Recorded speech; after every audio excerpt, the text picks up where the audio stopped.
Buenas tardes, doctores, ¿cómo están? ¿Cómo les ha ido? Hola, profe, buenas Hola, tardes. profe, buenas noches. Hola, profe, buenas noches. Bienvenidos a clase en este Gracias. día tan lluvioso, al menos en Bogotá. Buenas tardes, doctora. Mis doctores bellos, bueno, hoy vamos a hacer una clase un poquito diferente, porque el día de hoy empezamos con otra acción constitucional, que es la de habeas corpus. Entonces, vamos a mezclar un poquito derecho constitucional, derecho administrativo y derecho penal. ¿Listo? Porque este derecho las involucra a las tres. Este es un derecho fundamental, según lo establecido en nuestra Constitución política, pero además es un derecho humano por excelencia. Por eso el día de hoy les traigo una parte de un video más grande, muy interesante, hecho de manera muy didáctica, para que aprendamos los 30 derechos humanos por excelencia y el que vamos a ver el día de hoy, que es el derecho a la libertad. Y solamente les voy a mostrar el pedacito del derecho a la libertad, porque además es muy posible que como nuestras clases son subidas a YouTube, ¿cómo se llaman esto? Nos veten esa partecita específica del video, por eso no les puedo mostrar más. Sin embargo, lo voy a dejar subido en la plataforma de la universidad para que puedan ver la partecita correspondiente y el resto de todo el video que correspondía a los 30 derechos humanos por excelencia. ¿Listo? Entonces, vamos a ver si nos deja compartir también sonido. Me avisan, por favor, doctora Erika, señora. Buenas noches, doctora. ¿No hay opción que por favor subamos el link al grupo de WhatsApp para poder ver como todo el video? Vale, de todas maneras les voy a copiar el link aquí también. ¿Dónde está? Ok, gracias. Se los copio aquí. ¿Dónde están? En este chat. Y pues al terminar la clase, de todas maneras, ustedes saben que siempre les envío lo que utilicemos o lo que implique profundización para la materia, entonces también quedará en el grupo de WhatsApp, ¿listo? Me preocupa si no llega a quedar el sonido, porque a veces, aquí está Share Sound, aquí está. Listo. ¿Están viendo la pantalla, doctores? Sí, señora. Sí, señora. Listo. Entonces les comparto sonido. ¿Me avisan si lo escuchan? ¿Escuchan? Sí, profe. Listo. Sí.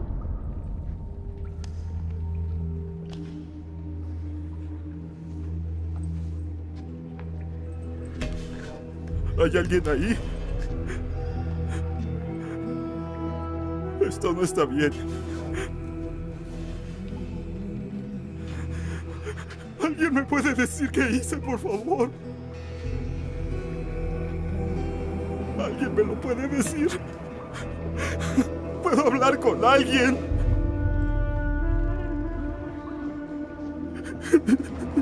¡Sáquenme de aquí!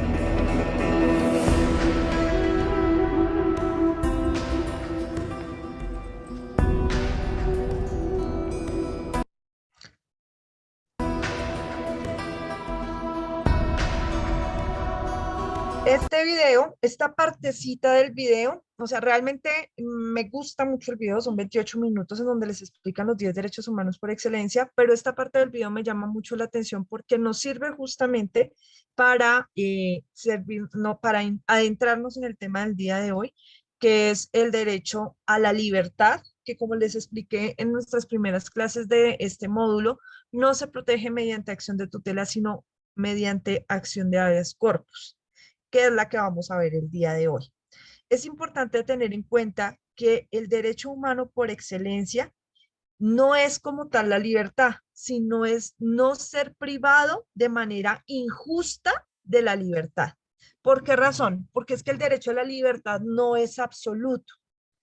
Las personas pueden ser privadas de su libertad en específicos casos. Y lo que se prohíbe como derecho humano y lo que protege el habeas corpus es la privación injusta de la libertad. ¿Listo? Entonces, hoy vamos a adentrarnos en ese tema específico y por eso tendremos que ver derecho constitucional, derecho penal y derecho administrativo a la vez. ¿Listo? Como les digo, pues chévere que si pueden verlo, además es un video muy entretenido, muy gráfico y está hecho casi que para niños, entonces es muy fácil de entenderlo y no es nada aburrido, son 28 minutos 30 segundos que dura y les va a servir un montón. ¿Listo? Volvamos al caso colombiano. Estamos hablando de derechos humanos. Los derechos humanos están a través del bloque de constitucionalidad establecidos en diferentes cartas de derechos humanos internacionales, como son la Carta de los Derechos Humanos y de por sí los tratados internacionales de derechos humanos ratificados por Colombia. Ahora vamos entonces a centrar el caso específico de Colombia y de cómo este derecho humano por excelencia se encuentra específicamente señalado dentro del ordenamiento nacional. Lo primero que vamos a hablar es de una construcción sistemática de normas, es decir, un análisis concordante del sistema jurídico colombiano a través del cual nosotros podemos establecer que existe una protección real del derecho a no ser privado injustamente de la libertad. En primero vamos a hablar del artículo 29 de la Constitución Política. Ay, qué mierda. ¿Me Ay, escuchan? por Dios. María Zoeli, tu micrófono. Listo, cerré micrófonos. Ok. Artículo 29 de la Constitución, que es el que por excelencia lleva la mayoría de los derechos humanos por naturaleza. Entonces, vamos a hablar de una parte específica del artículo 29 de la Constitución que se refiere a la afirmación del derecho a la libertad. ¿Listo? ¿Alguien tiene la Constitución a la mano, doctores, que me ayuden con su voz cantora en la lectura del artículo 29? Por favor. Yo lo tengo, Doc. Buenas noches. Sí, señor. Artículo 29. El debido proceso. Se aplicará a toda clase de actuaciones judiciales y administrativas. Nadie podrá ser juzgado sino conforme a las leyes preexistentes al acto que se le imputa, ante el juez o tribunal competente y con observancia de la plenitud de las formas propias de cada juicio.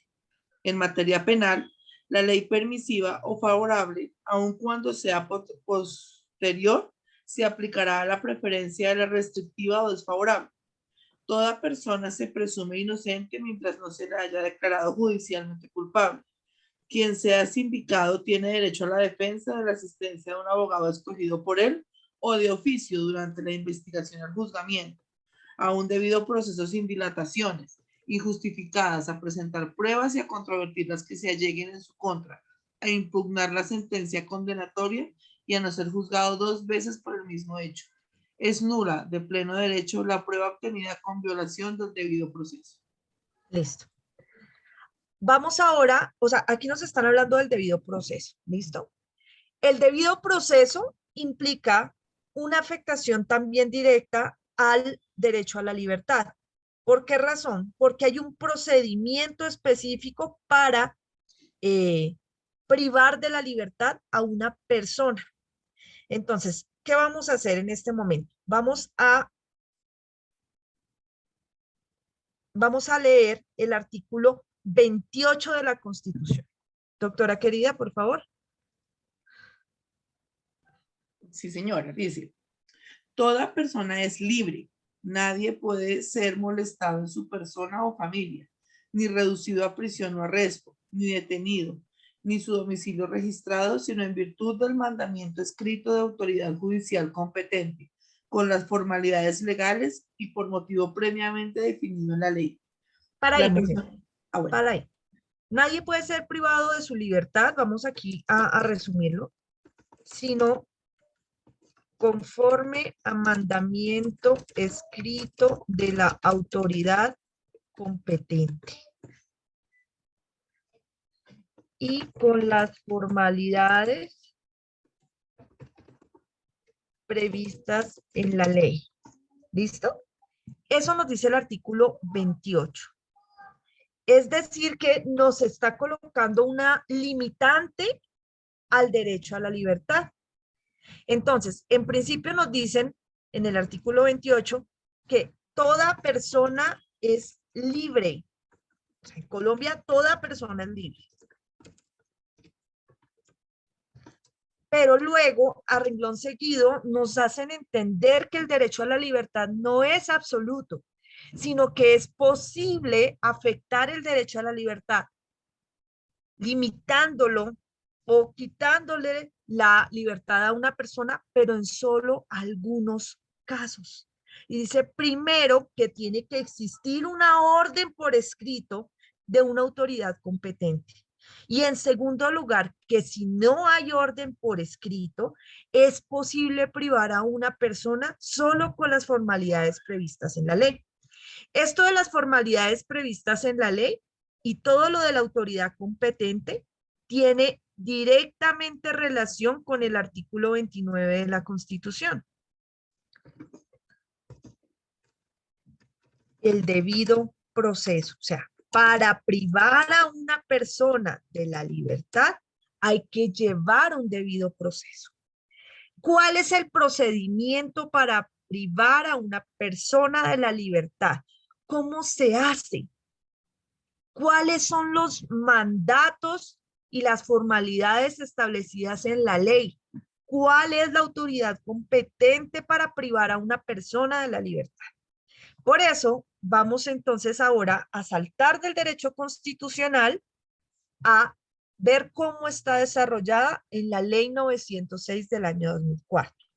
Para eso vamos a hablar desde el artículo 295 de la Ley 906 del año 2004, que es el Código de Procedimiento Penal colombiano actual, hasta el artículo 301 de esa norma. Entonces, aquí les coloco la norma específica. ¿Cuál, mi doc? De nuevo me repites el artículo. Ya te digo, desde el artículo 295 hasta el 301 del Código de Procedimiento Penal, es decir, la Ley 906 de 2004. Esa es la norma actual del Código de Procedimiento Penal colombiano.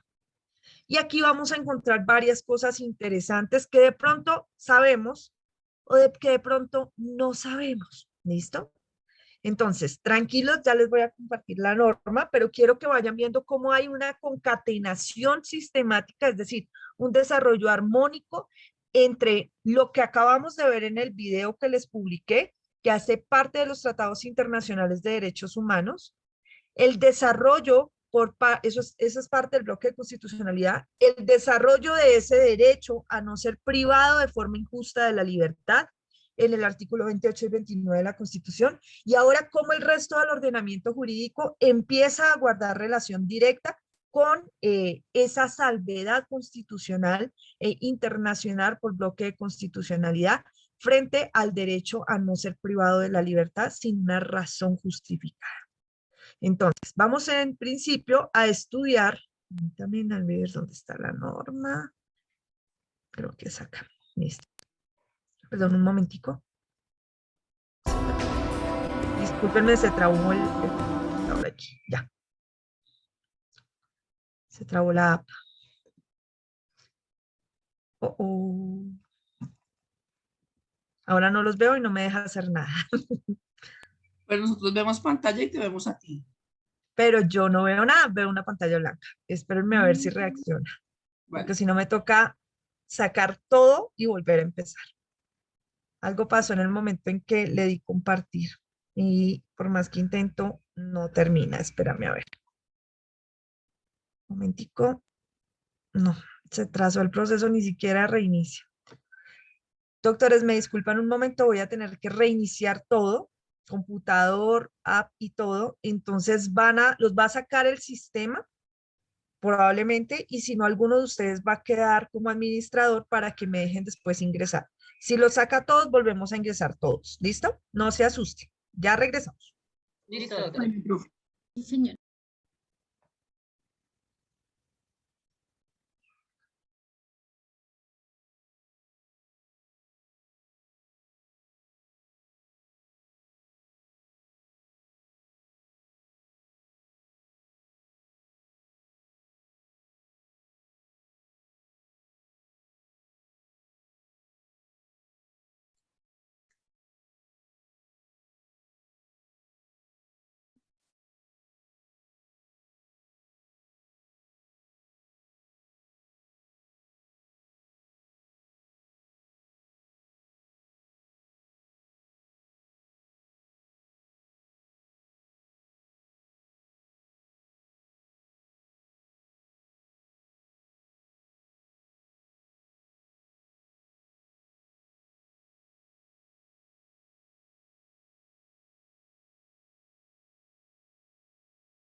Zoraida, ten en cuenta que tú quedaste como host para que dejes entrar ahorita la profesora. Ok, no había mirado. Gracias, ya reviso. Listo, dale.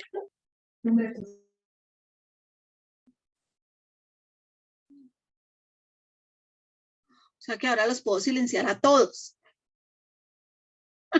Bloquee el micrófono a todo el mundo. No, pero hoy somos poquitos, entonces somos juiciosos los que estamos acá.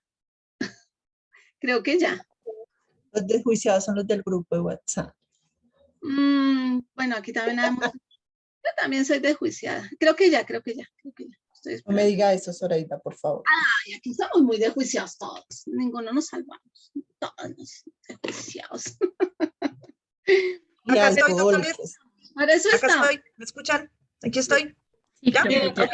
Ujú. Listo. No sacó a nadie del sistema por lo que veo. Maravilloso.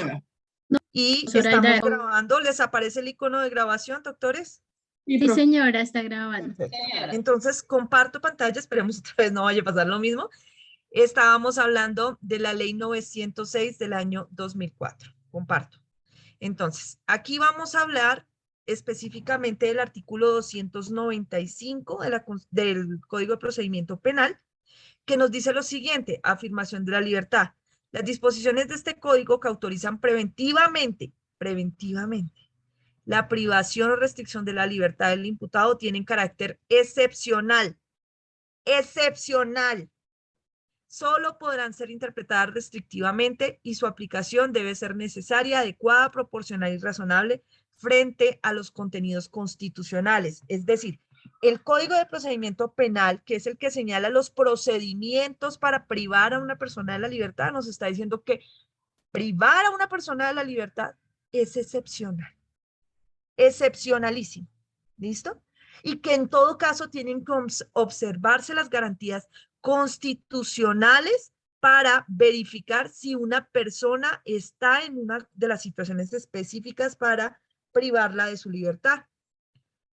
Nos dice 296, la libertad personal puede ser afectada dentro de la actuación cuando sea necesaria para evitar la obstrucción de la justicia o para asegurar la comparecencia del imputado al proceso, la protección a la comunidad y de las víctimas o para el cumplimiento de la pena. En estos casos nada más se priva de la libertad, no en otros. ¿Listo? Los primeros de los que nos está hablando: obstrucción a la justicia, comparecencia del imputado al proceso, protección a la comunidad y de las víctimas, se refieren específicamente a imposiciones de medida de aseguramiento privativas de la libertad. Más adelante el código especifica cómo es que se acredita la obstrucción a la justicia, la no comparecencia del imputado, el peligro para la comunidad y el peligro para las víctimas. No es lo que cada uno crea, sino que hay normas específicas que desarrollan cada cosa. Entonces, ustedes van a encontrar mucho más adelante, les voy a mostrar acá el artículo 308, perdón, que aquí no lo alcanzo a mostrar. El artículo 308 de la ley 906 del año 2004. Esto a manera de información porque no lo vamos a profundizar porque esta no es clase de penal. ¿Listo? Artículo 308 nos dice específicamente cuándo se impone una medida de aseguramiento. Y entonces acá están los requisitos específicos, los fines constitucionales y los fines legales de una medida de aseguramiento. Y acá nos dice en el 309, ¿qué se entiende por obstrucción de la justicia? ¿Qué debe acreditar un fiscal para que diga que esta persona puede obstruir la justicia? ¿Qué se entiende por peligro para la comunidad? Miren lo que dice acá: 7 causales, 9 causales específicas, 8 causales bajo las cuales se entiende que hay peligro para la comunidad. No es lo que uno crea. Dice, además de la gravedad y modalidad de la conducta punible, tiene que asegurarle al menos uno de estos. Si no, no hay peligro para la comunidad para imponer una medida de aseguramiento. Entonces, cuando ustedes escuchan en los medios de comunicación que en casos terribles no se impone una medida de aseguramiento y todos caen contra el juez, porque siempre es contra el juez, diciendo que los jueces no sirven para nada, que la justicia es para los de ruana, que cómo no va a ser un peligro para la comunidad, que no sé qué, es porque la fiscalía no acreditó estos requisitos. Y si no acredita estos requisitos, ¿qué ocurre? Pues que tiene que aplicarse la afirmación de la libertad, es decir, que no puede privarse a la persona de la libertad porque no se llenaron los requisitos para poderla privar. Así el caso sea muy grave. ¿Listo? Por ejemplo, hace unos días en el caso de el profesor que está señalado de haber abusado de varias niñas, al parecer, durante varios años en el colegio Marymount. Y todo el mundo se rasgaba las vestiduras y decía, pero ¿cómo el juez lo va a dejar en libre si es evidente el peligro para la comunidad? No es la gravedad de la conducta lo que determina el peligro para la comunidad. ¿Listo? Es a otras cosas adicionales, como estos requisitos que están acá. ¿Y cuáles son esos requisitos? Nos dice la continuidad de la actividad delictiva, su probable vinculación con organizaciones criminales. Y eso lo tiene que probar la fiscalía. El número de delitos que se le imputan y la naturaleza de los mismos, varios delitos. La existencia de sentencias condenatorias vigentes por delitos dolosos o preterintencionales. Cuando se utilizan armas de fuego, armas convencionales, armas de fuego hechizas o artesanales, armas, elementos o dispositivos menos letales o armas blancas definidas en la presente ley. Cuando el punible sea por abuso sexual con menor de 14 años. Aquí, al parecer, él habría realizado las conductas con personas mayores de 14 años, pero menores de 18. Pero aquí el caso dice con menores de 14. Cuando hagan parte o pertenezcan a un grupo de delincuencia organizada y otras circunstancias específicas. ¿Listo? Todos estos son requisitos. Estos son solo unos, que son el peligro para la comunidad, pero hay más peligro para la víctima. Miren, ¿cuándo hay peligro para la víctima según el 311? ¿Cuándo hay peligro de no comparecencia según el 312? Todo esto tiene que acreditarlo un fiscal al momento de solicitar una medida de aseguramiento. Si no lo acredita en forma debida, al juez no le queda de otra, porque ese es el mandato constitucional, que dejar a una persona en libertad, así haya cometido un crimen o se presuma que está cometiendo un crimen atroz. ¿Listo? Porque estas son medidas preventivas. Cuando ya la persona es condenada en un juicio, después de un juicio, y es hallada culpable, o cuando la persona acepta los cargos, ya no estamos hablando de estas situaciones, sino que estamos hablando de una persona que se le va a privar de la libertad para que cumpla una pena. ¿Listo? Para que cumpla una pena. Entonces, aquí se nos borró el tablerito que teníamos. Entonces, por lo que nos tocó salir y volver a entrar. Me disculpo acá. Entonces, teníamos por acá el artículo 28 de la Constitución.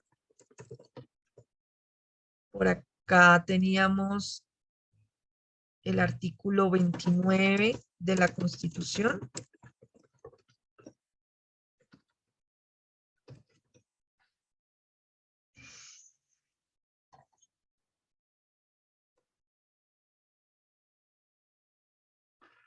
Acá. Y ahora hablamos aquí del artículo 295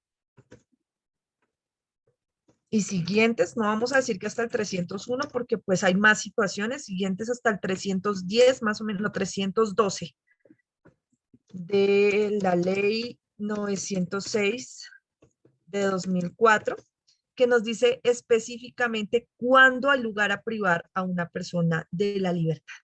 Entonces, tenemos en principio, habíamos dicho acá, el artículo 28 de la Constitución, que nos señalaba de forma específica que toda persona es libre. Acá, toda persona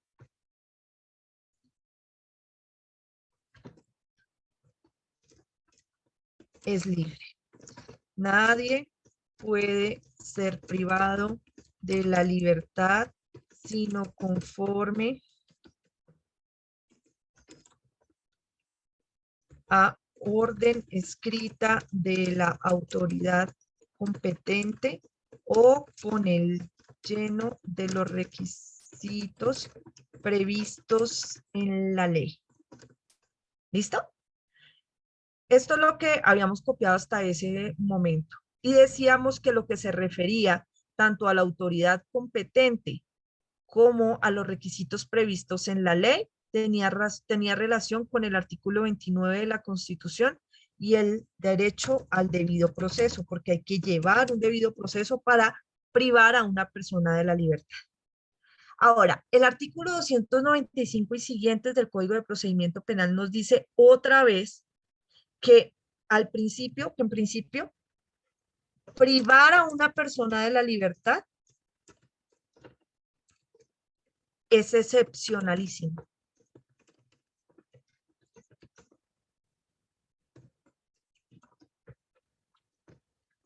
Excepcional.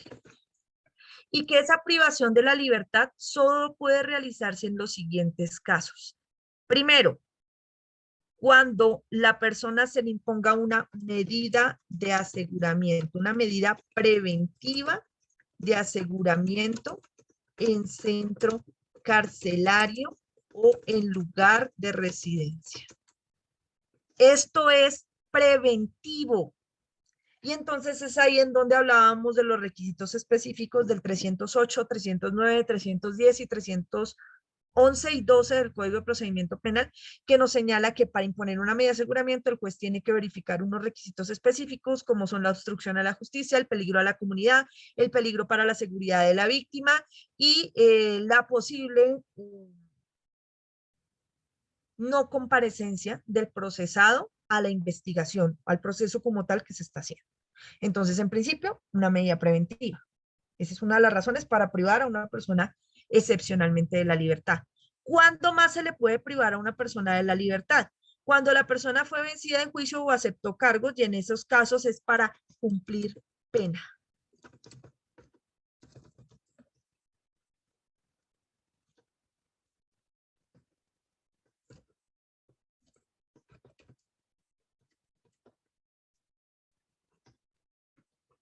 ¿Listo? Porque perdió un juicio, es decir, fue declarado culpable, o porque la persona aceptó los cargos y entonces no hubo juicio. ¿Listo? ¿Cuándo más vamos a privar a una persona de la libertad? Por una orden de captura. ¿Listo? Y esa orden es a la que se refiere el artículo 28 de la Constitución, que nos dice por una orden de una autoridad competente. Entonces, por una orden de captura expedida legalmente por un juez de control de garantías. Esa es la autoridad competente para expedir una orden de captura. Entonces, ¿qué ocurre? La fiscalía va, después de una investigación preliminar, y solicita una audiencia preliminar ante el juez de control de garantías para solicitar una orden de captura contra una persona. Esa audiencia reservada quiere decir que solamente entra el fiscal y el juez, no es pública. ¿Listo? Y se expide la orden de captura si se llenan los requisitos específicos para eso. ¿Cuáles requisitos? Los establecidos en el Código de Procedimiento Penal, que dice qué debe hacer un fiscal paso a paso para solicitar una orden de captura. Y es que tiene que mostrarle a un juez los motivos fundados para establecer que efectivamente hay una comisión de un delito, que la persona probablemente lo cometió, y adicionalmente que esta persona tiene la posibilidad de no comparecer al proceso si no la traemos capturada. ¿Listo? Entonces esa es una orden de captura expedida legalmente por un juez de control de garantías. ¿Cuándo más pueden privar de la libertad a una persona? En los casos de la llamada captura en flagrancia.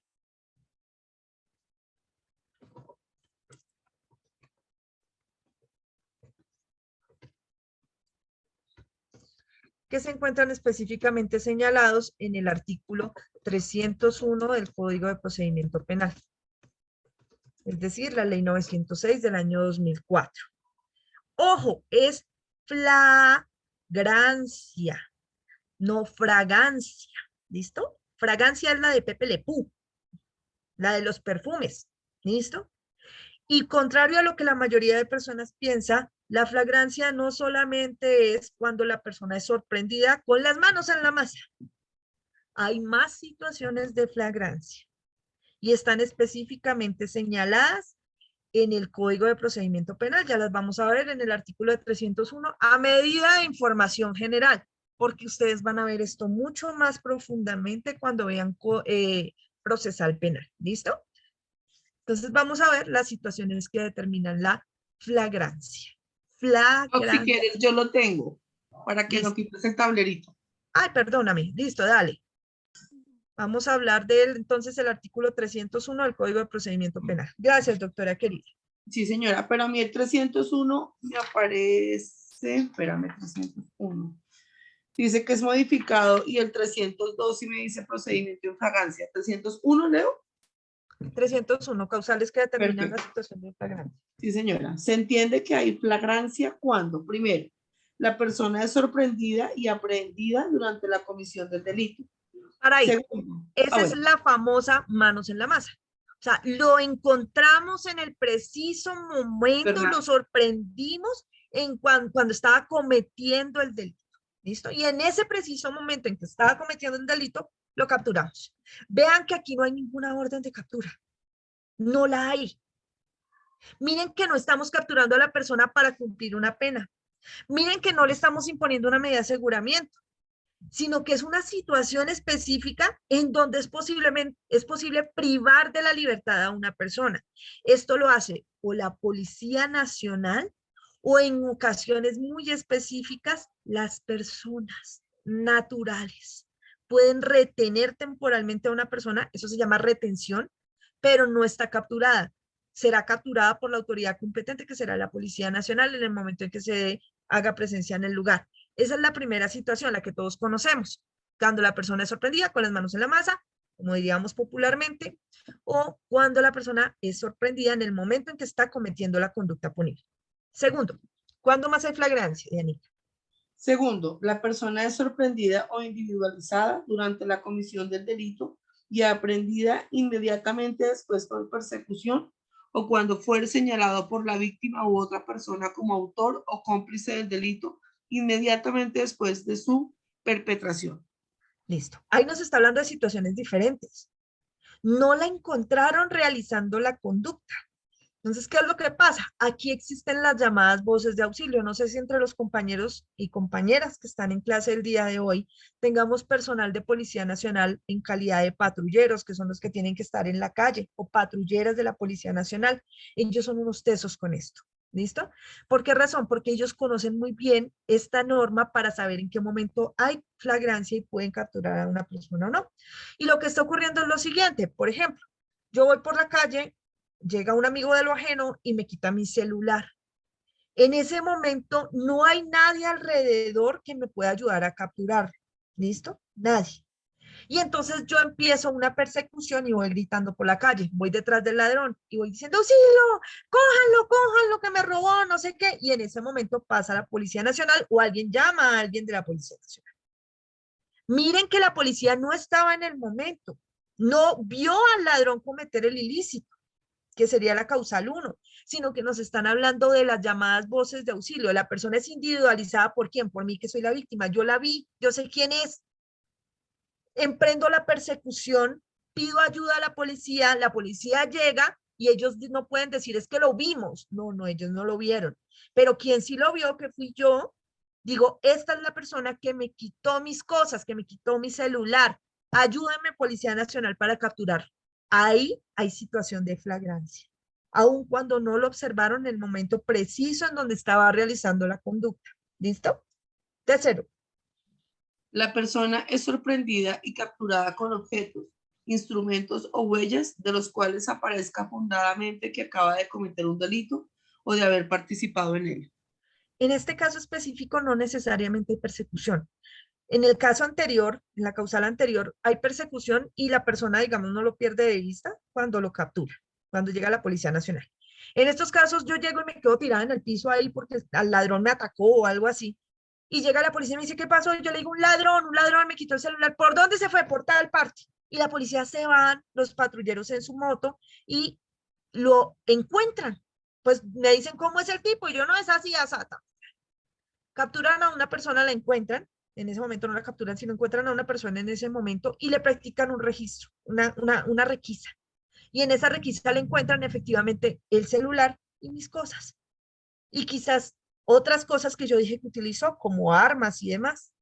Entonces, mira, no lo vieron en el momento, no hubo persecución, yo no lo estoy señalando en ese momento, pero ellos sí le encontraron mis cosas. Entonces, la persona es sorprendida con elementos a través de los cuales se puede establecer que momentos antes participó en un delito o que lo cometió. ¿Listo? También ahí hay situación de flagrancia. Sigue, doctor.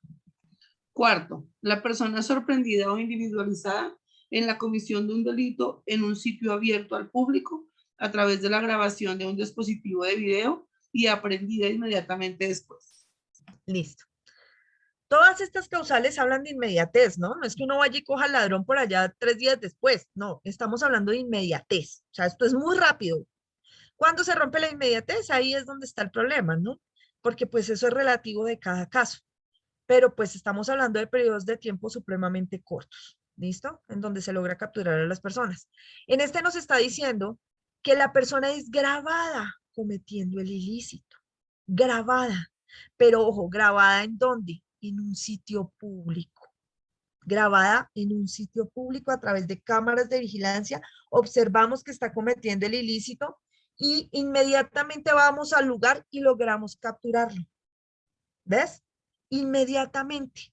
No es que quedó grabado en video y entonces todos lo retuiteamos por tweet, el video en donde está el tipo, o lo regamos por todas las redes sociales hasta que a los 15 días lo encontramos y decimos, este es, y lo capturamos. No, no hay flagrancia. ¿Listo? Estamos hablando de periodos de tiempo muy cortos.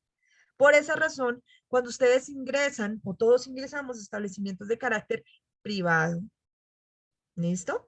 Sale un videito que dice sonríe, no sé qué, está siendo grabado, o por tu seguridad, hay cámaras de vigilancia, no sé qué, por tu seguridad, no, por la seguridad del almacén, por la seguridad de todos, no es por tu seguridad, ¿listo?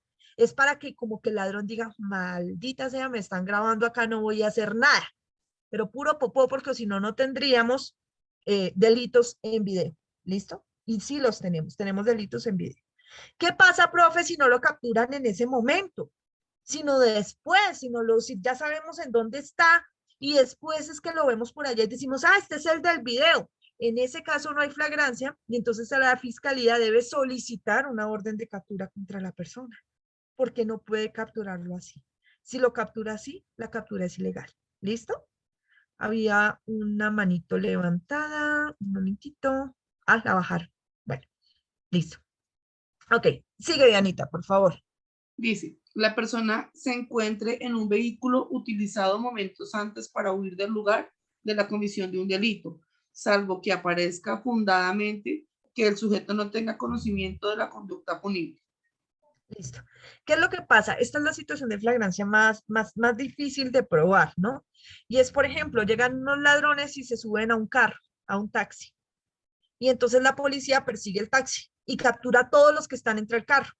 Entonces dicen, ok, como ustedes antes robaron el banco de no sé dónde y se subieron a este carro, entonces todos son ladrones. Y el taxista dice, yo no tengo la culpa, o sea, yo presté un servicio y se subieron y ya. ¿Listo? Entonces, ¿de qué nos está diciendo? Todas las personas que estén en un vehículo en donde se huyó después de cometer un delito pueden ser capturadas en flagrancia, salvo que fundadamente podamos decir que esa persona no tiene nada que ver. Pero si no lo podemos decir así de rápido, la persona va a quedar capturada y tendrá que demostrar que realmente no tenía nada que ver. ¿Listo? Será capturada en situación de flagrancia. Todas estas situaciones con una inmediatez de por medio. ¿Ok? Compañeros, una cosita, está diciéndome el doctor Aldemar Garzón que están bloqueados los micrófonos, pero yo veo que Dianita activa el suyo. ¿Alguien más puede activar el micrófono o alguien más está generando? Sí, hola, hola. No, Bien. profe, ahí está bien. Listo. También puedes activarlo.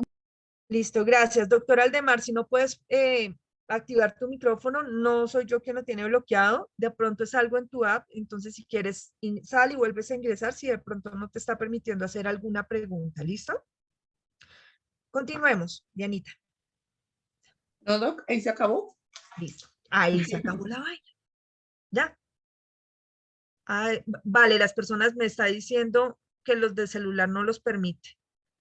Y el doctor Gustavo Velasco también me está diciendo que está bloqueado el micrófono. Por favor, las personas que tienen bloqueados los micrófonos, cuando vean que eso ocurre, salgan y vuelven a ingresar. Y si continúa el problema, me avisan, ¿vale? Porque es muy importante que todos podamos participar y que no se vayan a quedar dudas por ahí. ¿Dudas hasta acá, doctores hermosos? ¿Doctoras preciosas? ¿No? No, señor. Listo. Doctora, una Entonces, preguntita, disculpa. sí, mi doctor Omar. Señor. Seguidamente del quinto punto dice que las personas, o sea, eso todavía está vigente, dice las personas que incurran en las causales anteriores solo tendrán un cuarto de beneficio. No sé si eso sea relevante en esto. En este momento no, tranquilo. Ah, bueno. Eso lo van a ver a confundida en la ley cuando veamos procedimiento penal. Bueno, cuando vean Ya, ahora ustedes, sí. porque no sé si lo vayamos a ver juntos o no. ¿Listo? Cuando vean procedimiento penal les van a explicar esto y de hecho en penal general tienen que verlo porque tienen que aprender a tasar penas. Entonces ahí les van a enseñar justamente, Dianita ya las vio, entonces tiene cara de no, por favor, no. Sí, claro, es horrible. No sé, al comienzo, pero después le coges gusto y lo haces de desparche. Así cuando uno está por ahí cansón, aburrido y no tiene nada que hacer en la vida, entonces se pone a sacar penitas y no le hace daño.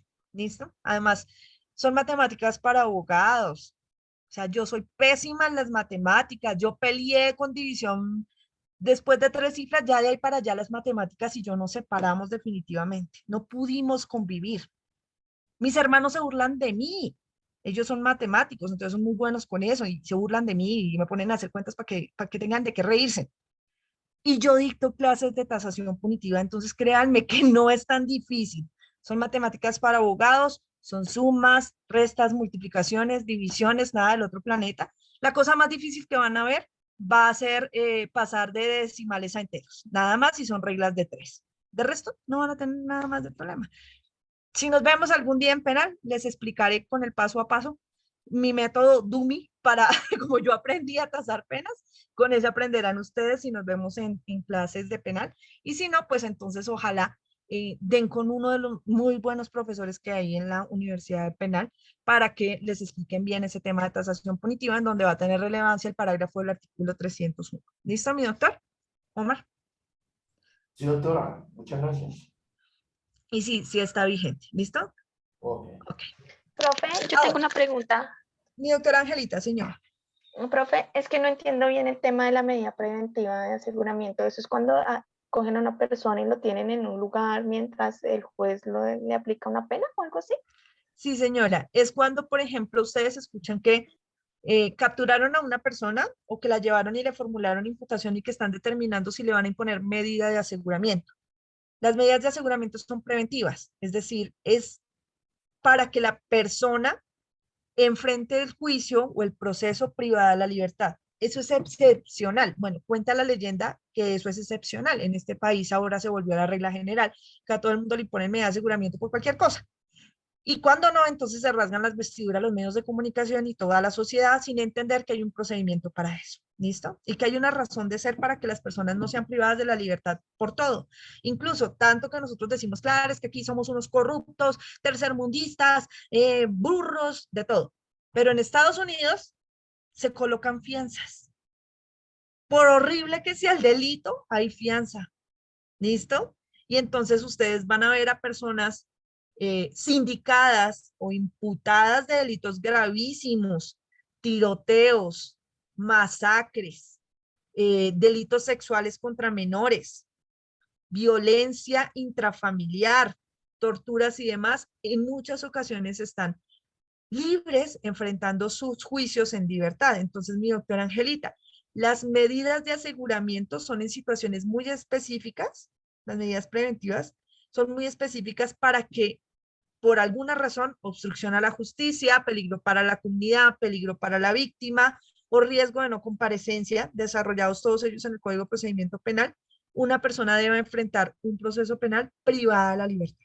¿Listo? Se supone que la regla es excepcional, pero en el país se está volviendo el común denominador desde hace mucho tiempo. Entonces tenemos personas que no están condenadas, sobre las cuales hay presunción de inocencia, y que están con medida de aseguramiento y no solamente están repletas las cárceles de estas personas, sino las estaciones de policía, las URIs, ya no dan abasto con la cantidad de personas que no están condenadas, sino que están en prisión preventiva, en medida de aseguramiento preventiva. No están condenadas listo. aún. ¿Listo? Está más claro. Gracias, señora. Okay. Dianita, señora. No, que es que yo, ahora que nombras lo de Estados Unidos, yo recuerdo que el profe, el doctor Nelson nos decía que en Estados Unidos las personas, por ejemplo, en el jurado, ellos emitían como un voto en base a unos hechos de acuerdo a su conciencia, no con base legal. Entonces, que eso es lo que nos hacía diferente nuestro juicio al de ellos. Nosotros sí cogemos este libro y todos queremos meterlos a la cárcel, todos queremos darles pero no, hay unas bases fundamentales en eso que sería súper chévere poderlo apropiar acá. Sí, no. No sé si el doctor Nelson les comentó, para los que no saben de quién estamos hablando, es otro profesor de penal de la universidad, muy bueno, por cierto. Em, no sé si el doctor Nelson les comentó en esa oportunidad que en Colombia se intentó hacer jurado de conciencia y que, curiosamente, el jurado de conciencia terminó asesinado en el país porque mataban a todos los jurados. O sea, a los que no se Sí, dejaban así contar, es. los mataban.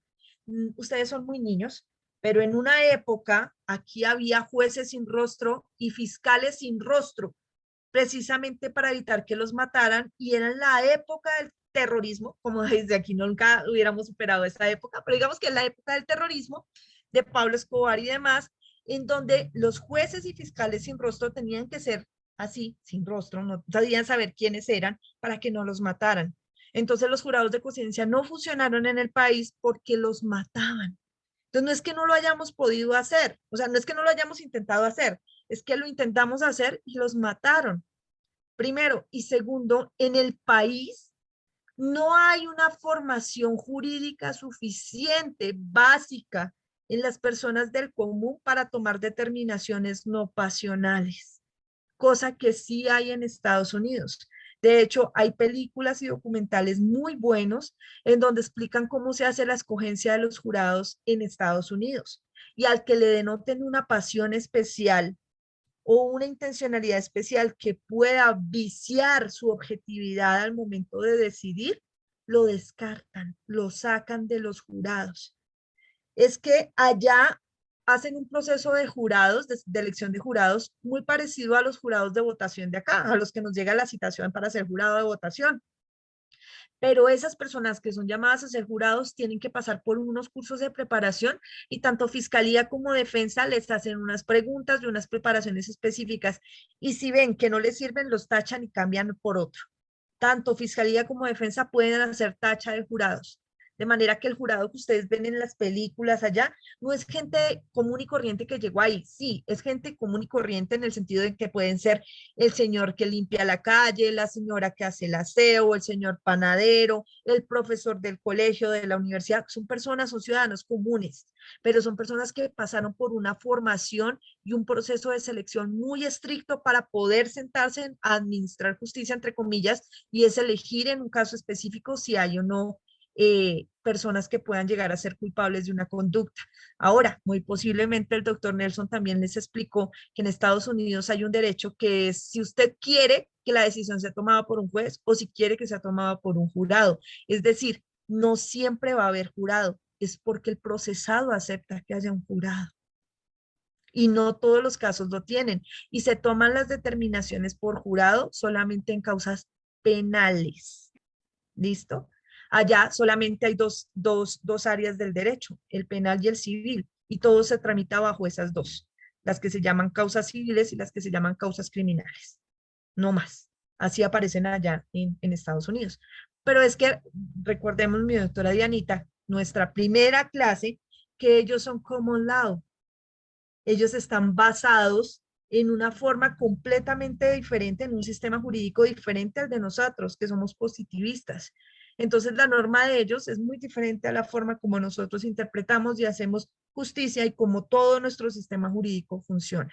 Pueda que no sea perfecto, el de ellos tampoco lo es, pero es el sistema que hemos venido manejando, y hacer ese cambio no sería sencillo. No es tan fácil como que tú digas, como cuando hacemos acá, la norma en Estados Unidos funciona, traigámosla para acá. No, eso es como cuando tú dices, se me pinchó una rueda de mi Mercedes y le voy a poner una rueda de tractor porque rueda es rueda. No, no funciona así.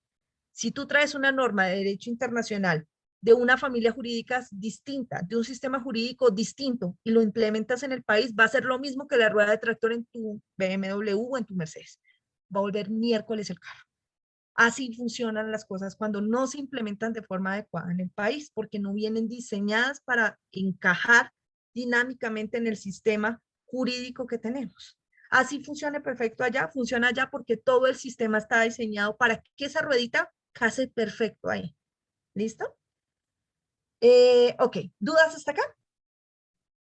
Ok, listo. Ahora, entonces ya tenemos como un marco conceptual general y jurídico de qué es esa vaina del derecho a la libertad. de que no es absoluto, de en qué condiciones se puede privar de la libertad a una persona y en qué condiciones no. ¿Listo? Ahora, vamos a ver entonces, en este caso específico, ¿qué pasa cuando una persona siente que está privada injustamente de la libertad? Es decir, primero, me privaron injustamente de la libertad porque no estoy en ninguna de estas 4 situaciones. Ni hay una medida preventiva de aseguramiento en mi contra, ni es para cumplir una sentencia, ni hay una orden de captura expedida por una autoridad competente, ni estoy en una situación de flagrancia. ¿Listo? Vamos a ver qué pasa en esos casos. Para eso, vamos entonces ahora a adentrarnos específicamente en la norma que protege la privación injusta de la libertad, que delimita y sanciona a las personas o a las autoridades cuando se priva de la libertad a una persona en una situación que no es legal. Vamos a hablar de la ley 1095 del año 2006. Ley 1095 del año 2006. La estoy compartiendo en pantalla. Es la ley de habeas corpus. ¿Listo? Ojo, esta ley es una ley de reglamentación. ¿Por qué? Porque tenemos el mandato constitucional específico a través del artículo 28, en donde nos dice que ninguna persona puede ser privada de la libertad sino conforme a las disposiciones de las autoridades competentes y a los casos específicos señalados en la ley. ¿Listo? Pero entonces, ¿qué ocurre?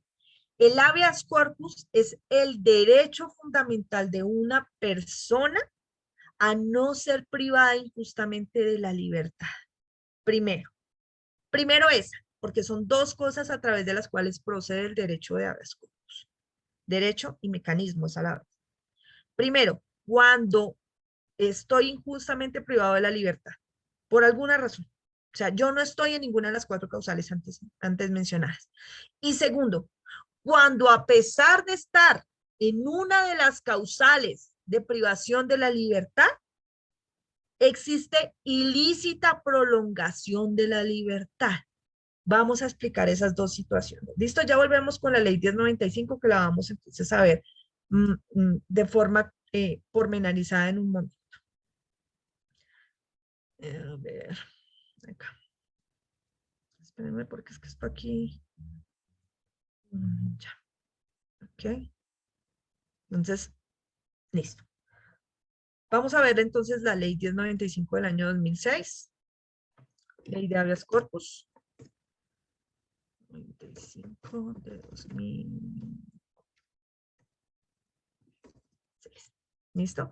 Entonces, ¿cuándo se puede solicitar la ley de habeas corpus?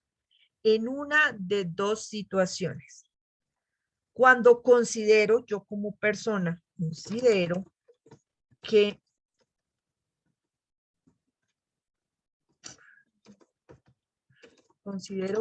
estoy injustamente privado de la libertad. ¿Listo? Bueno, más que injustamente, ilegalmente, porque injustamente todos dicen que lo están, pero ilegalmente privado de la libertad. ¿Cuál es la diferencia entre injustamente e ilegalmente? Ilegalmente es por fuera de la ley, o sea, por fuera de lo que la ley dice que me pueden quitar mi libertad. ¿Cuándo pueden privarme de la libertad? En los casos que acabamos de ver. Estos 4 casos. Los voy a señalar acá para que no los olviden. Me privaron de la libertad porque un juez de control de garantías me impuso una medida de aseguramiento. Me privaron de la libertad porque fui condenado y tengo que purgar una pena, pagar la pena. Tercero, porque un juez de control de garantías expidió una orden de captura en mi contra. Y 4, en alguna de las situaciones que determinan la flagrancia. ¿Listo? En uno de esos 4 casos me privan a mí de la libertad y es legal en esos casos privarme de la libertad. Pero ojo, el derecho de habeas corpus o el mecanismo de habeas corpus es un derecho que se protege a través de este mecanismo desarrollado en la ley 1095/2006. Dice que procederá en principio cuando considero que estoy legalmente privado de la libertad, es decir, cuando me quitaron mi libertad y no estoy en ninguno de los 4 casos. ¿Y cuándo más? Segundo caso, cuando a pesar de que me privaron de la libertad, legalmente hay prolongación ilícita de la libertad. ¿Listo? Prolongación ilícita de la libertad. Por ejemplo, ¿cuándo se da? Medida preventiva de aseguramiento en centro carcelario o en lugar de residencia. Las medidas preventivas no son eternas. Hay un término de las medidas de aseguramiento. Las medidas de aseguramiento no pueden durar en este país más de un año, excepto en algunos delitos en donde se puede solicitar la prórroga por un año más.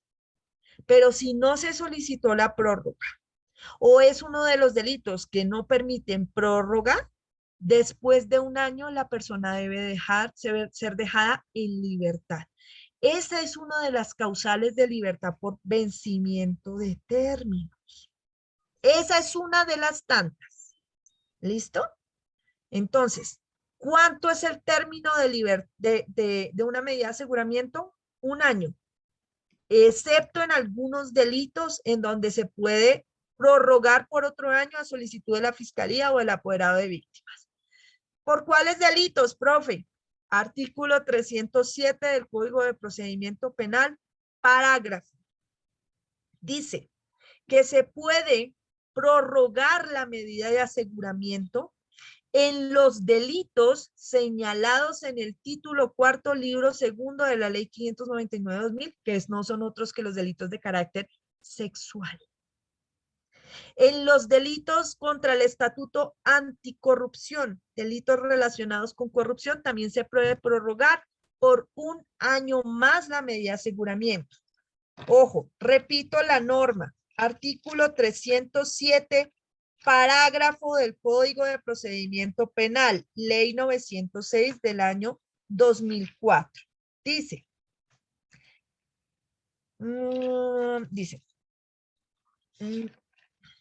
salvo lo previsto en los parágrafos 2 y 3 del artículo 317 del Código de Procedimiento Penal, el término de las medidas de aseguramiento privativas de la libertad no podrá exceder de un año. Cuando el proceso se surta ante la justicia penal especializada o sean 3 o más los acusados contra quienes estuviera vigente la detención preventiva, es decir, si son 3 o más personas, se puede prorrogar. O se trata de una investigación o juicio de actos de corrupción de los que trata la ley 1474 de 2011, que es el Estatuto Anticorrupción, o de cualquiera de las conductas previstas en el título cuarto del libro segundo de la ley 599 de 2000, es decir, todos los delitos sexuales admiten prórroga de medida de aseguramiento, sean contra menores o sean contra mayores, y el término podrá prorrogarse a solicitud del fiscal o apoderado de víctima hasta por el mismo término inicial, es decir, por otro año más.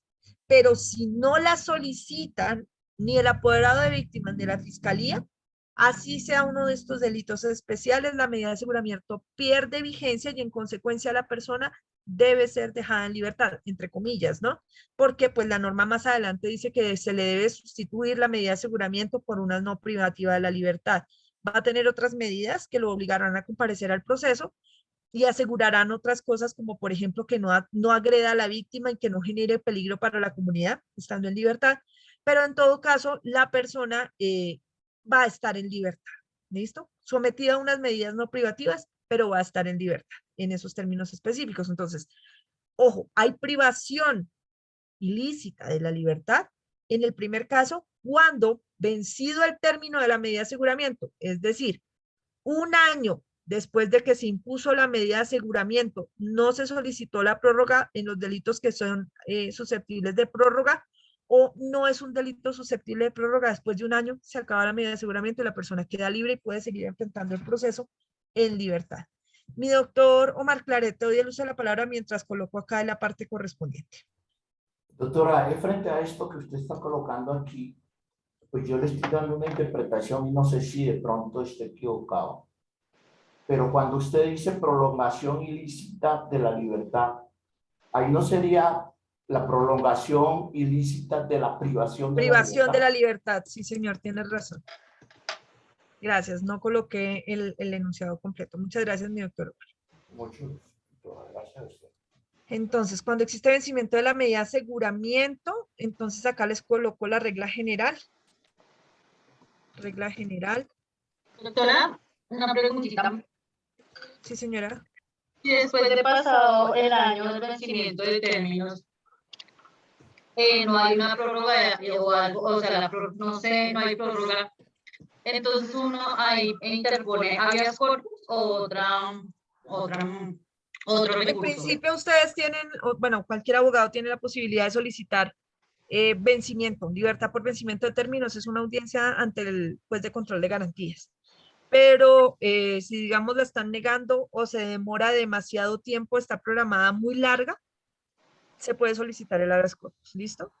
Porque el habeas corpus, al ser acción de carácter constitucional, tiene las mismas restricciones que la acción de tutela, es residual, es decir, si procede una solicitud de una audiencia preliminar de libertad por vencimiento de términos, tiene que agotarse esa. ¿Listo? Tiene que agotarse esa antes de acudir a la habeas corpus del delito que no admite prórroga. Espérate. Listo, doctora, gracias. Un año desde que fue impuesta y es un delito que no admite prórroga, siendo un delito que admite prórroga, la misma no se solicitó oportunamente. Listo.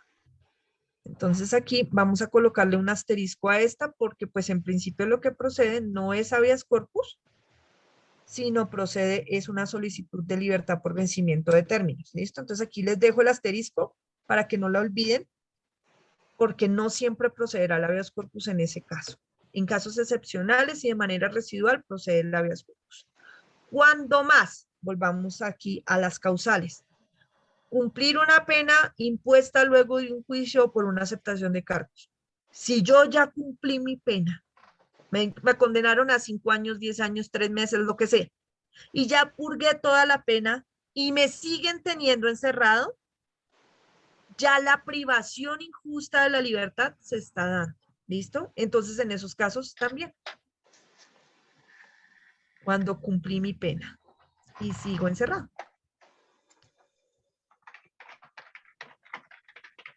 Profe, también está cuando la persona estuvo privada de su libertad, cumplió la pena y no le han quitado del sistema la orden de captura.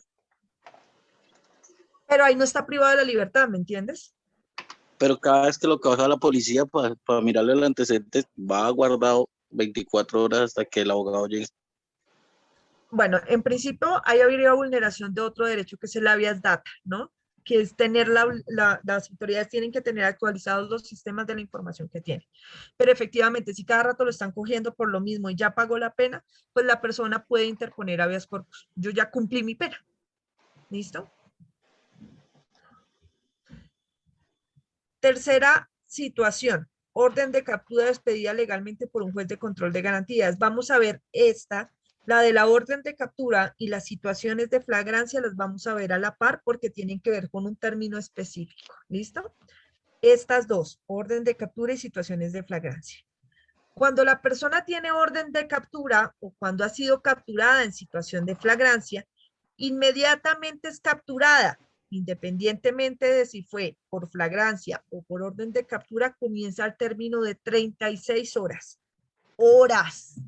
Es decir, que son corridas. 36 horas ¿para qué? 36 horas para ser puesto a disposición de un juez de control de garantías. ¿Listo? Entonces la persona está capturada durante 36 horas máximo. Mientras la fiscalía hace todas las averiguaciones preliminares rapidísimas, urgentes, los actos urgentes se llaman así, para determinar que esta persona cometió un ilícito y que es posiblemente el responsable de ese ilícito, qué delito se cometió y por qué, no sé qué, si se pasa.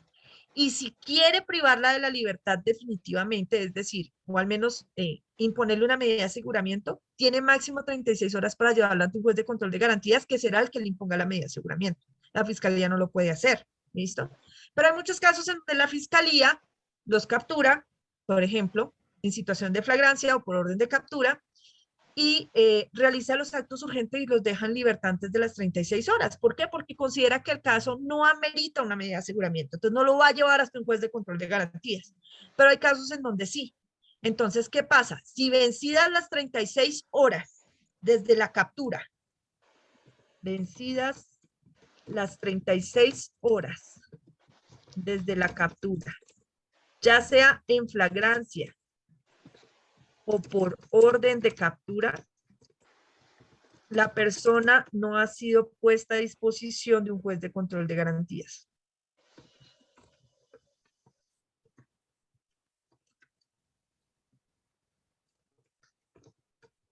Ya les subo esto porque sé que no están bien. Doc, pero mientras escribes, en cualquiera de los tres casos, el procedimiento primero entonces es pedir el vencimiento de términos y luego sigue el habeas corpus. ¿Es lo que entiendo? No, solamente en el primer caso. Por eso el asterisco está allá, ¿listo? Perfecto. Solo en el primer caso, que es vencimiento de la vigencia de la medida de aseguramiento, se pide primero la audiencia de libertad por vencimiento de términos. Pero en los otros dos, no. En los otros dos es habeas corpus de uno. ¿Listo? En los otros dos es habeas corpus. ¿Preguntas hasta acá? Doctores hermosos, doctoras queridas. No, señora. Ok. Doctora, Doctor buenas Yamil. noches. Qué pena, Doctor si tengo una pregunta. Doctora, en caso de que... Un momentito. ¿Listo? Un momentito. Primero va a escuchar a la doctora Ángela, después al doctor Yamil. ¿Y quién más quiere hablar? Por favor, levante su manito. Doctora Ángela, señora. No, profe, no tengo ninguna pregunta.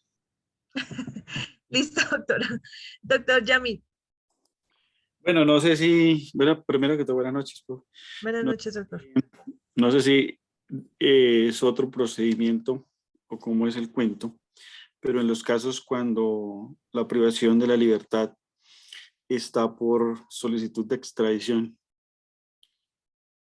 la persona es retenida con una orden de captura, pues no de captura, pero sí porque está pedido en extradición.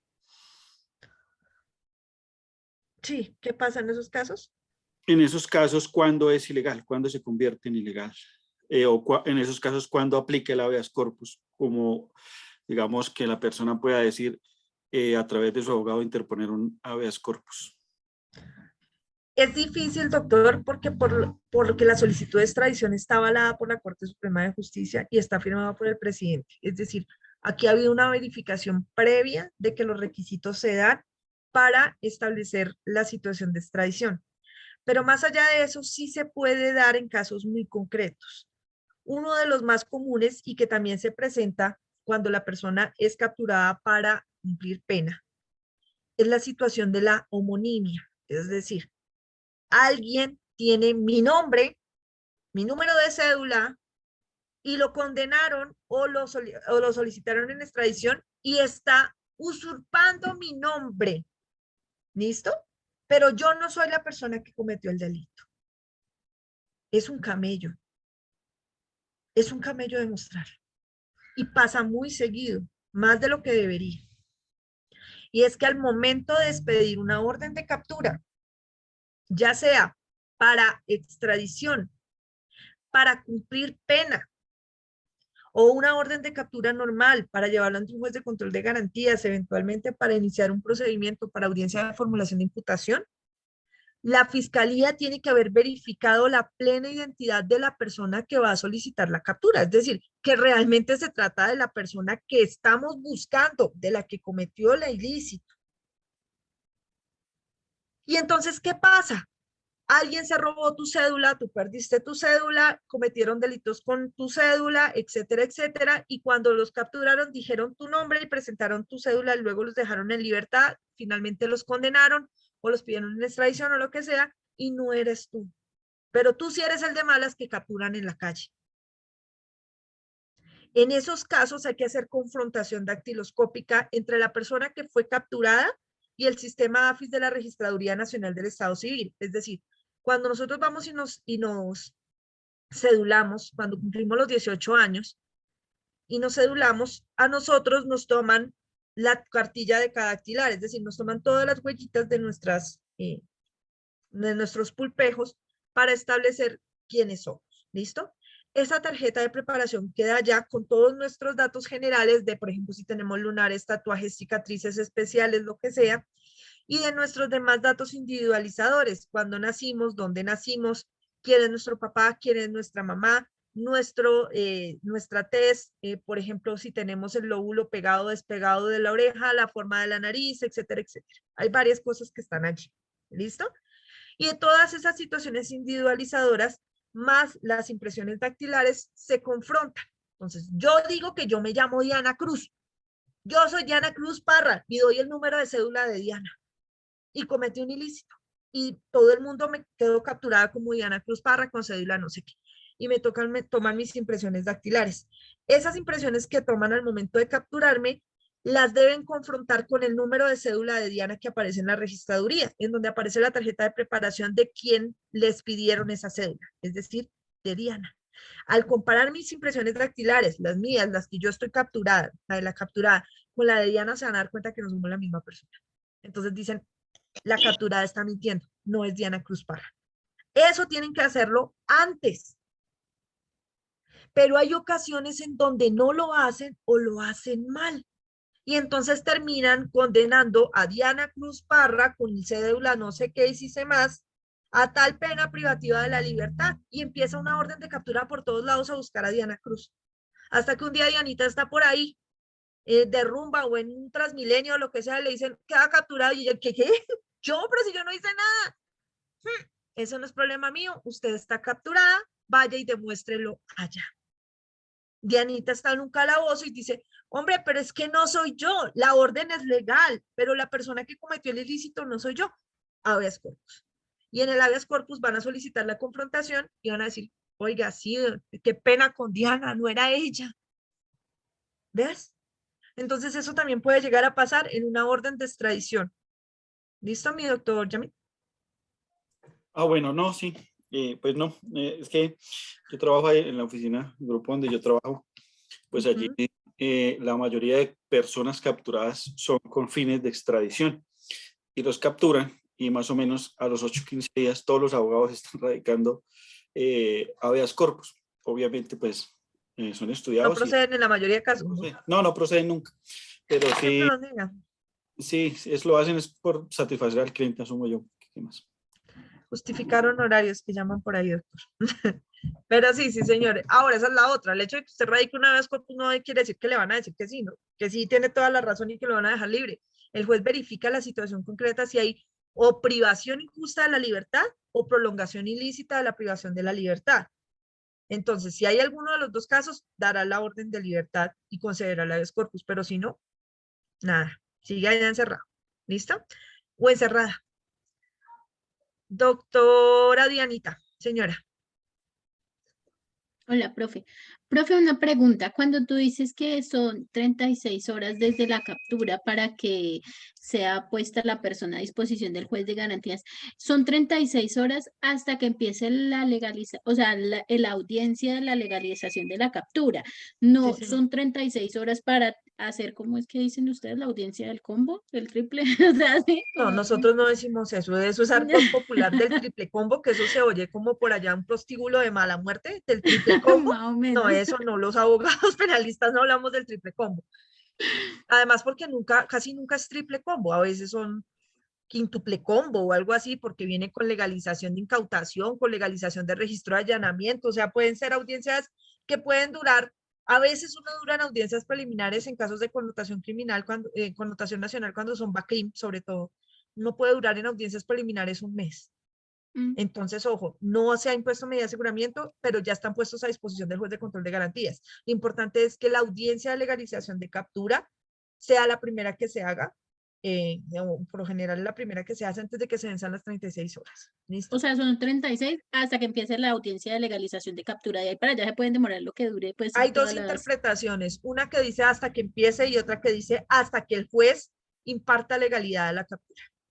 Ok. ¿Listo? Hay dos interpretaciones en la corte para eso. Gracias. Listo. Doctora Luz González. Doctora, buenas noches. Una pregunta, esas 36 horas, digamos, ¿desde qué momento se contarían cuando la captura es realizada en un registro de allanamiento? Cuando se realiza un registro de allanamiento, hay un informe que se llama el informe de registro de allanamiento, en donde va no solamente cómo se realiza el operativo como tal de registro de allanamiento, en dónde se realiza, qué encontraron en cada lugar, sino que también van anexos las situaciones o las formas en que se van capturando a las personas, que son las situaciones, o porque llevábamos las órdenes, o porque las capturamos en ese momento realizando alguna conducta punible bajo la situación de flagrancia. En esos casos, todo va con hora específica. ¿Desde qué momento la persona queda capturada? Desde ahí, desde donde diga el informe que, perdón, con todo el respeto de Policía Nacional, a veces alteran las horas, es decir, colocan en el informe otra hora.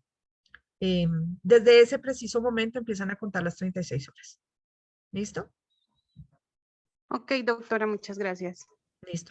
Desde que lo captura la policía, no desde que se lo entregan al fiscal. Son 36 horas desde que lo captura la policía. Doctora Ángela Guevara. Profe, una pregunta con el ejemplo que se ponía ahorita de que si de pronto lo capturan a uno, siendo que no es, o sea, que lo suplantaron a uno, eso también aplica a habeas corpus, pero pues también son dentro de las 36 horas.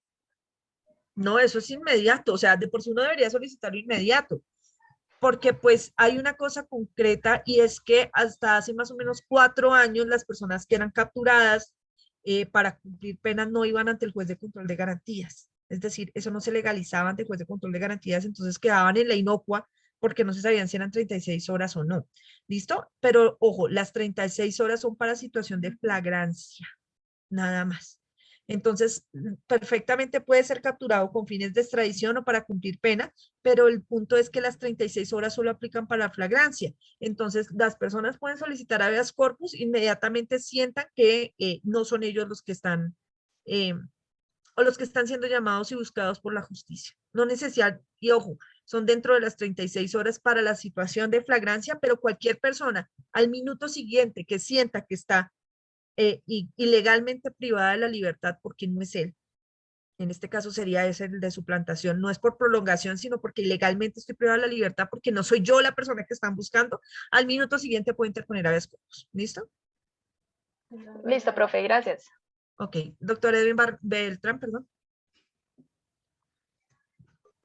Profe, como para contarles en el asunto de la policía con la fiscalía, son 36 horas, pero netamente la policía solamente tiene 12 horas, la policía judicial tiene 12 horas para entregárselo a la fiscalía, y la fiscalía tiene 24 horas para solicitar la respectiva audiencia. Y en los casos que haya registro de allanamiento con fines de captura, trae unos parámetros establecidos que los registros de allanamiento solamente se pueden hacer de 6 de la mañana a 6 de la tarde. Ya para hacerlos en horas de la noche tiene que ser justificable. Y la primera audiencia que toca realizar es la de la legalización del registro de allanamiento y posteriormente la de la orden de captura. Sí, señor, así es. Hay una cosa que le iba a decir y se me olvidó. Se me olvidó lo que les iba a comentar a raíz de lo que nos estaba diciendo el doctor Beltrán. El control posterior, doctora, de 24 horas. No, eso ya son asuntos muy específicos de procedimiento como tal que pues no necesitamos aprender en este momento, vamos, porque les generaría mayor confusión. Pero, ya, de las 36 horas, les iba a decir, las 36 horas no es que tengan que ser 36 horas, son máximo 36 horas. Y hay ocasiones en donde aún estando dentro de las 36 horas, el juez de control de garantías declara ilegal la captura. ¿Por qué? Hay muchas situaciones por las cuales un juez puede declarar ilegal la captura. La primera de ellas es porque a pesar de que fue capturado bajo alguna de las situaciones de flagrancia o por orden de captura, se vulneraron derechos fundamentales del procesado. Entonces, los compañeritos que son de Policía Nacional saben que lo primero que tienen que hacer es leerle. Leerle no es tan cierto porque pues, los compañeros ya se saben perfectamente los derechos del capturado y no tienen que leérselos, sino decirle a la persona por qué está capturada. Recuerdan que en el video la persona decía, ¿por qué estoy encerrado? O sea, ¿alguien quiere decirme por qué carajos me tienen encerrado? Yo tengo derecho a saber por qué me están privando de la libertad. Entonces, eso hace Policía Nacional. Le dice, mire, usted tiene los siguientes derechos y en este momento está siendo capturado por esta razón, porque hay una orden de captura en su contra por parte del juez no sé qué, por el delito no sé qué, o porque fue capturado en situación de flagrancia por este delito específico. Usted tiene derecho a guardar silencio, usted tiene derecho a un abogado. Todas esas cosas que ustedes ven en las películas son derechos que los jueces de control de garantías van a verificar al momento de que sean llevados allá. Pero ¿cuándo más? Cuando, por ejemplo, la persona fue maltratada, torturada de alguna manera, golpeada, no se le permitió hablar con un abogado. Cosas como esas hacen que la captura sea ilegal a pesar que sea dentro de las 36 horas. Otra situación en concreto. El máximo de las 36 horas está previsto para lugares en donde por la distancia es muy difícil encontrar un juez de control de garantías. Estamos en Bogotá o estamos en capitales en donde en menos de nada usted encuentra un juez de control de garantías en una URI. Hay varias URIs en Bogotá, pero eso no es así en todo el país. Hay veces que Policía Nacional tiene que recorrer más de 6 horas o 12 horas con un capturado para encontrar un juez de control de garantías. Por eso el máximo son 36 horas en esos casos tan difíciles, en donde es tan difícil encontrar un juez de control de garantías. Pero no es que en situaciones como en Bogotá, uno diga, ay, no, llegamos a las 35 horas y 58 minutos. Hay que justificar cada tiempo. Y tanto Policía Nacional como Fiscalía en Policía Judicial realizan un diario minuto a minuto de lo que van haciendo para justificarle al juez por qué se están demorando. Entonces, a veces se demoran las 36 horas en Bogotá. ¿Por qué? Porque hay casos en donde, por ejemplo, el capturado dice que es menor de edad. Y entonces hasta que lo llevan y verifican si es menor de edad o no es menor de edad, dependiendo de los turnos que haya para determinar eso en medicina legal, se demoran. Y entonces van justificando tiempo por tiempo. Pero si el juez de control de garantías ve que llegan sobre las 36 horas y no hay justificado todo ese tiempo, va a declarar ilegal la captura a pesar de estar dentro de las 36 horas. ¿Listo? ¿Me hice entender, doctores? Ok, listo. Ahora, vamos a ver las minucias del habeas corpus. Hasta ahora estamos hablando de las dos situaciones en donde se puede presentar un habeas corpus, dentro de las dos grandes razones, por privación injusta de la libertad, perdón, ilícita de la libertad, o prolongación ilícita de la privación de la libertad, en cualquiera de esos dos casos. Ahora, ¿quién puede solicitar el habeas corpus? Según la ley 1095 de 2006, ni siquiera tiene que ser el capturado o la persona privada de la libertad. Cualquier persona puede hacerlo. El primo, el familiar, el amigo, el tío, el vecino, el que sea. Cualquier persona.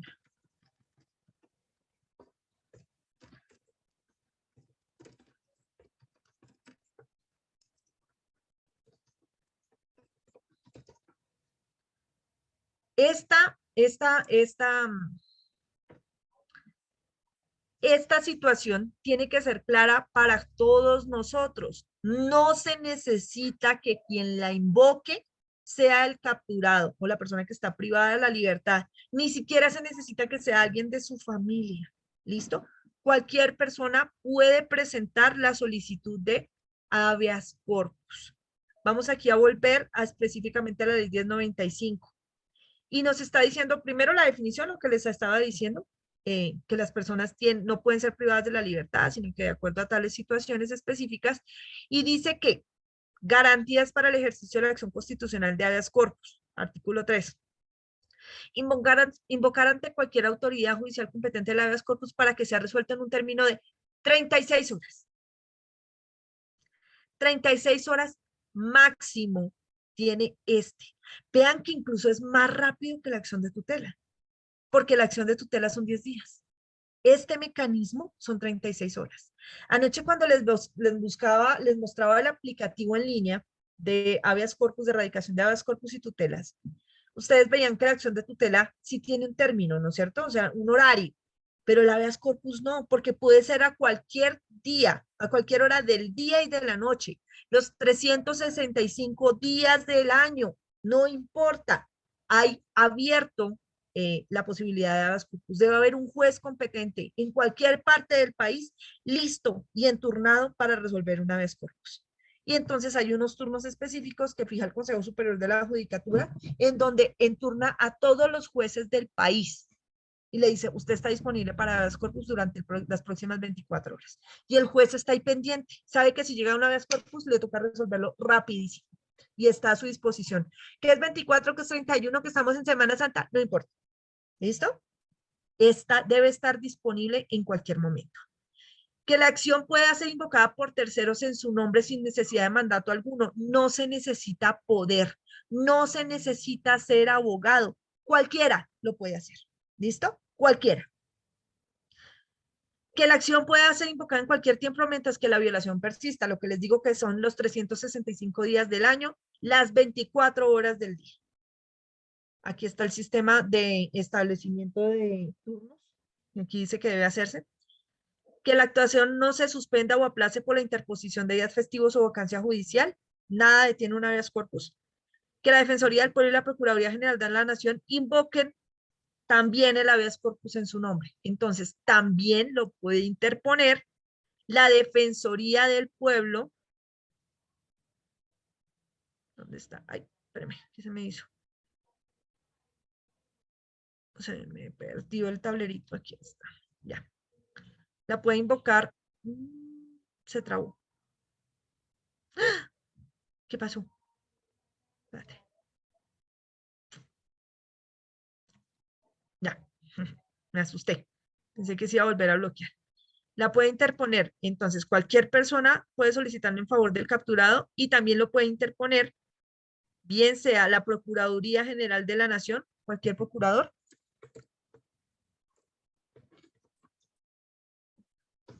o cualquier defensor público. ¿Listo? Cualquiera de ellos puede invocar un habeas corpus en favor de otra persona. ¿Qué más nos dice la norma? Como garantías básicas del derecho de habeas corpus. Dice que, dice que hay unas formalidades básicas del contenido de la acción de habeas corpus. Dice, a nombre de quién se instaura la acción. Esto lo debe contener el documento de habeas corpus. Las razones por las cuales considera que la privación de su libertad es ilegal o es arbitraria. La fecha de reclusión y el lugar donde se encuentra persona privada de la libertad, si se conoce el nombre y cargo del funcionario que ha ordenado la privación de la libertad o de las personas en cuyo favor se actúa, el nombre, documento de identidad y lugar de residencia del solicitante, es decir, de la persona que está invocando el habeas corpus, no a favor de quién. Y dice, la ausencia de estos requisitos no impedirá que se adelante el trámite de habeas corpus y la información que se suministra es suficiente para ello. O sea, ¿qué pasa? Tanto en la acción de tutela como en la acción de habeas corpus, los jueces tienen el poder para requerir a las personas para decirle, entrégueme más información que me hace falta y no simplemente decir, falta un requisito, entonces no tramito la acción de habeas corpus ni de la acción de tutela, porque estas son acciones constitucionales para proteger derechos fundamentales y además derechos humanos por excelencia.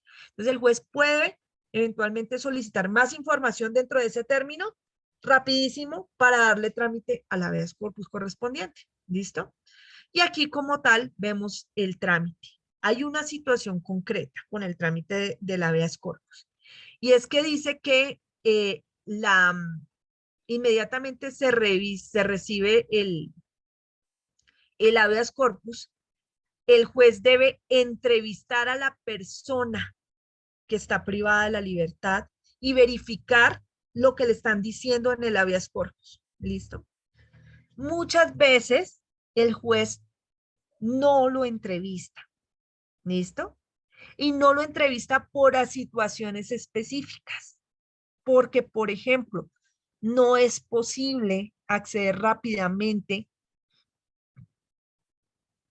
al centro carcelario en donde está la persona, porque no lo considera necesario, considera que con la información que tiene y con la ubicación del proceso ante las entidades en donde está, hace las averiguaciones, que por qué proceso está, va ante la Fiscalía, va ante la Policía Nacional y dice qué fue lo que pasó en este caso con esa información, si considera suficiente, no va a ir a entrevistar al procesado, ¿listo? Entonces, así no lo entreviste, no quiere decir que el habeas corpus está mal tramitado. Y ahora, otra situación concreta. La decisión de habeas corpus, que puede ser a favor o en contra, es decir, dando la libertad o no dando la libertad, tiene consecuencias diferentes. Vamos a verlas. Entonces, acá. La decisión de habeas corpus, uy, espérate a ver, porque aquí creo que no me va a caber. Vamos a hacerlo en el otro tableto. Aquí. La decisión de habeas corpus puede ser en una de dos disyuntivas, es decir, o concede el habeas corpus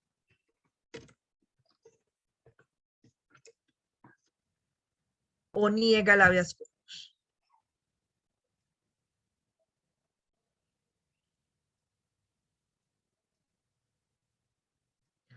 Y las consecuencias de cada una es distinta.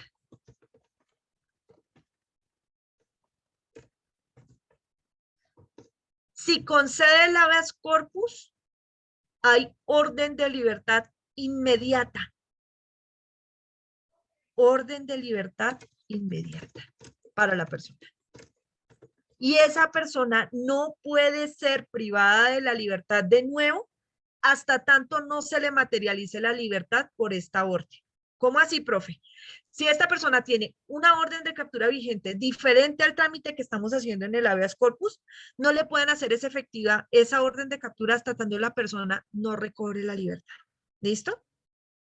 ¿Por qué? Porque en muchos casos lo que hacían era eso, decían no lo dejamos ir porque tienen una orden de captura. No, tenían que soltarlo y ahí sí volver y capturarlo. Eso es lo que tienen que hacer.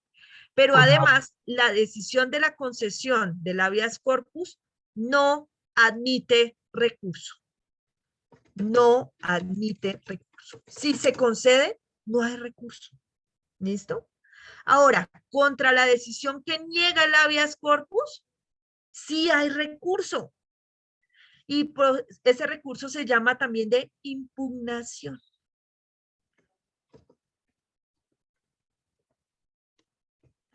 Esa impugnación se tramita dentro de los 3 días siguientes del fallo. Perdón, se puede interponer dentro de los 3 días siguientes del fallo y hay 3 días para resolverla. Se impugna dentro de los 3 días siguientes a la comunicación del fallo y lo resuelve el superior del juez que tomó la determinación, resolverá la impugnación dentro de los 3 días siguientes. 3 días para impugnar, 3 días para resolver.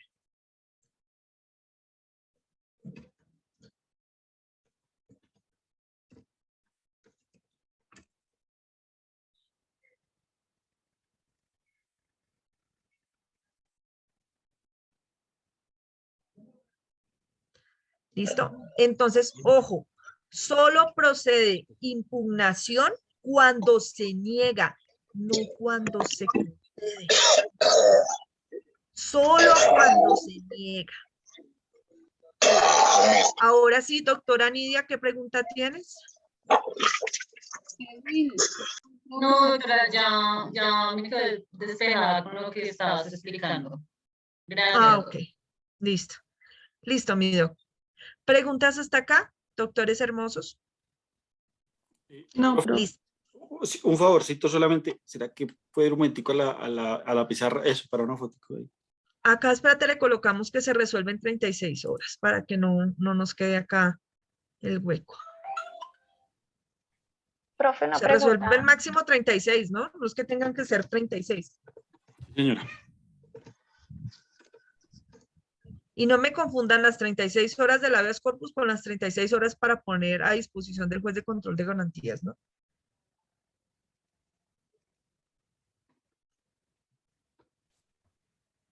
Ahora sí, aquí hay una mano levantada, la de el doctor Camilo Ortiz.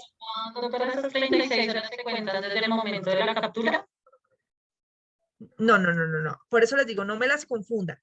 Las 36 horas para poner a disposición del juez de control de garantía son desde la captura.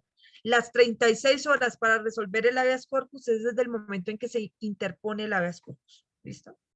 Doctora, ¿podría hacerme un favor? Mostrarme el último tablerito. Espera. Sí, señor. ¿Ya tomaron la foto que necesitaban de aquí? Sí, doctora. No, por lo menos sí. Sí, ya, profe. Listo. Entonces vuelvo al otro tablerito. Ya. Profe, una pregunta. Dame un Existe... momentico, doctora Ángela, que tiene el doctor Camilo levantado la manita antes que tú. ¿Listo? Doctor Camilo. Profe, buenas noches. Una pregunta que en lo penal de pronto, lo que pasa es que tuve un procedimiento una vez de una captura por orden judicial y pues el abogado defensor de la persona estaba reclamando un habeas corpus, pero él decía que era por una prescripción. El tema de la prescripción, doctora, ¿la da el abogado o tiene que solicitarla específicamente el abogado defensor? La prescripción es una sanción que solo puede ser declarada por un juez. Es decir, no es porque yo como abogado crea que hay prescripción. Sí. O porque el fiscal cree que hay prescripción. No, un juez tiene que decir, hay prescripción. Sí, doctora, ¿listo? Pero él la puede dar de oficio o toca que la solicite el abogado. Puede ser de oficio o a solicitud de parte. Ya. Ah, bueno, doctora, muchas gracias, era la duda. Ok, no hay problema. Doctor Yamil. No, una pregunta pues no sé si quepa ahí. ¿Puede ocurrir el caso, digamos, puede llegarse a ocurrir el caso en que un juez no resuelva en el término establecido esta situación o no? Es causa gravísima, de hecho. ¿Y la consecuencia, digamos, para el que solicita sería la libertad o algo así o no? No. No. Van a sancionar al juez, pero no, ningún juez se expone a eso. Ninguno. ¿Listo? Ningún juez se expone a más de las 36 horas. Jamás. Ni las van a prolongar por ningún motivo.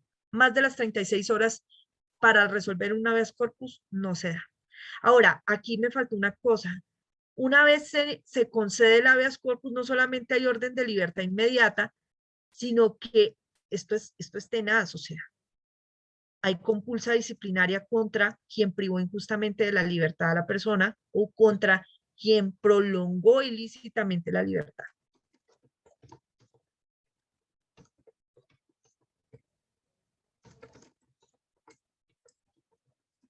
Porque pues imagínate, privaron a una persona sin razón de la libertad y no les va a pasar nada. No, hay compulsa de copias disciplinarias y penales, ¿no?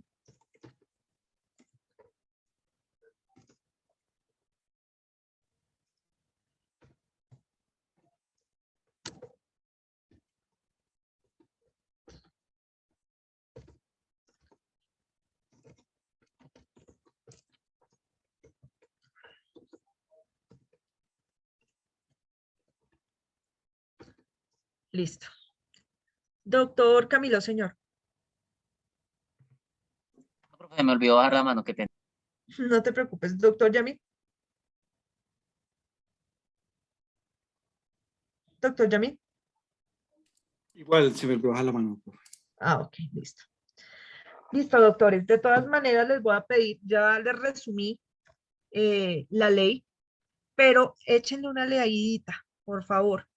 Y pues véanse el videíto que les comenté, que les puse el pedacito al comienzo, que nos ayuda a repasar un poquito los derechos humanos que también están incluidos como derechos fundamentales dentro de la Constitución Política de Colombia y que en todo caso hace parte del ordenamiento jurídico interno por bloque de constitucionalidad, que era de lo que hablábamos la primera semana. Doctor William Gómez. Buenas noches, doctores y doctores.